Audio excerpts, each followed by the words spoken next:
नमस्कार। मैं कुंवर दाहौरा, राष्ट्रीय अध्यक्ष अखंड भारत स्वदेशी अभियान परिषद।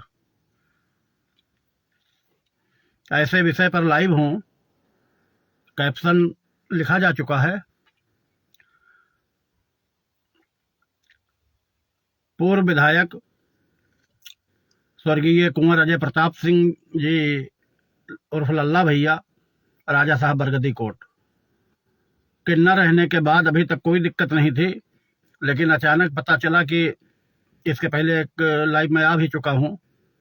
जो भी जानकारी होती रहती है पूरे सोशल मीडिया के माध्यम से पूरे मंडल को है, मंडल के बाहर के लोगों को भी है, जन जन तक है, गांव गांव में है। चारों भाइयों में वैमनस्यता जो पैदा हुई है वो ठीक नहीं है। राजा दशरथ के 4 रानियां थी, 3 रानियां थी, 3 रानियों से 4 बेटे थे, राम लक्ष्मण भरत शत्रुघ्न। जो कुछ भी हुआ, लेकिन अंत में यही साबित हुआ कि चारों में अगाध प्रेम था। भरत ने भी सिद्ध किया, भगवान राम ने भी सिद्ध किया। अब बीच में मंथरा आ गई थी, तो उसी तरह माहिल नारद, तब एक एक लोग होते थे, आज गांव गांव में, घर घर में हैं। और लाइव इसलिए है कि वो प्रकरण जो है राजमहल के चौखट से निकल के गेट के फाटक के बाहर जन जन में पहुंच चुका है। सोशल मीडिया चैनल सब चला चुके हैं।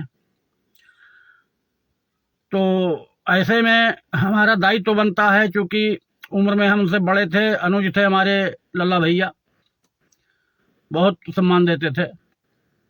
ऐसी स्थिति में हमको बहुत दिल से कष्ट है, हमारी आत्मा को कष्ट है।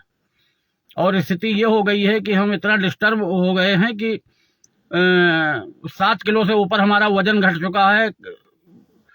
रात रात भोजन नहीं कर पाते हैं। जैसे वो सीन याद आता है लल्ला भैया का कि आज हमने सपने में भी नहीं सोचा था कभी ऐसे दुर्दिन आएंगे कि उनके चारों बेटों में वैमनस्यता पैदा होगी। महाभारत हुआ, 18 अछोहनी सेना खेत रही, मारी गई, मतलब 18, 1 अछोहनी मतलब 1 करोड़। लेकिन रिजल्ट क्या निकला?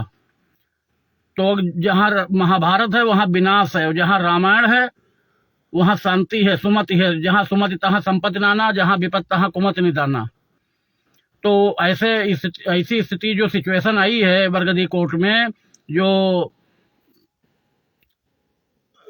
शनिचर महाराज की छाया जो पड़ रही है, शनिचर महाराज ने अपने आगोश में जकड़ रखा है बरगदी कोर्ट को। तो हम हनुमान जी से निवेदन करते हैं कि आप अपनी गदा चला के उन शनिचर महाराज को वहां से दूर दौड़ा के बंगाल की खाड़ी में फेंक दें। तो आप सभी जो भी उनके शुभचिंतक हैं, नाते रिश्तेदार, जो भी राजघराने हैं, जो भी उनके शुभचिंतक हैं, चाहने वाले हैं, गांव जवार क्षेत्र के, जिले के, मंडल के, प्रदेश के बाहर के, हम सभी से हाथ जोड़कर निवेदन करेंगे, सबको प्रणाम करते हुए निवेदन करेंगे, सबके श्री चरणों में नमन करेंगे कि आप लोग जो है अपनी जिम्मेदारी का एहसास कराएं। क्योंकि जो हम बोएंगे वो काटेंगे। हम दूसरे का परिवार अगर बचाएंगे वैमनस्यता से कि सब एक हो जाएं, तो हमारे भी पीढ़ियां आने वाले, हमारे सामने भी परिवार में संकट ऐसा हो सकता है, किसी के भी आ सकता है। भगवान न करे किसी को ये दुर्दिन देखना पड़े, रहने के बाद या न रहने के बाद उसके लोगों को देखना पड़े।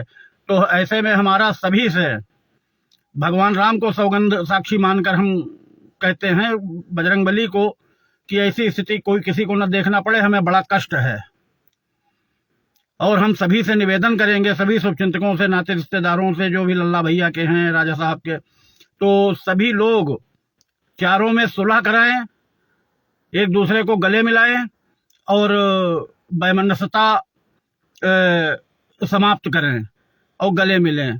शारदेन मोहन जी जो हैं वो भी मेरे बेटे के समान है, तो जो भी थोड़ा बहुत जो भी देना चाहें दे दें, लेकिन ये वैमनस्यता न करें। धन धरती यहीं रह जाएगी, साथ जाएगा तो केवल प्रेम जाएगा, न कोई लेके आया है न कोई लेके जाएगा। तो ऐसी स्थिति में ये ठीक नहीं है। और जैसे गीता में लिखा है कि कर्मण्य दिवाकारस्ते मां फलेश कदाचन, तो आप लोग कर्म करिए, सब एक रहिए और चुनाव लड़िए। जिसको भी 4 में 1 लड़ना है आप कर्नलगंज से लड़िए, दूसरे को लड़ना है, आइए कैसरगंज लड़िए, स्वागत है। हमारा दहोरा जो है कैसरगंज क्षेत्र में आता है, विधानसभा क्षेत्र में। हम तन मन धन से आपको जो भी जितना संभव हो सकेगा हम माननीय विधायक बना के आपको विधानसभा भेजेंगे। लेकिन भैया चारों भाइयों, हाथ जोड़ के आपसे निवेदन है, चारों भाइयों से, हाथ मेरे कांप रहे हैं कि आप लोग वैमनस्यता समाप्त कर दीजिए, नहीं तो चारों का सम्मान चला जाएगा। आप कहीं भी क्षेत्र में जाएंगे, यही जितने विरोधी हैं सब कहेंगे कि ये अपने चारों भाई आपस में एक नहीं है दूसरे के, तो हमारे आपके कब होंगे।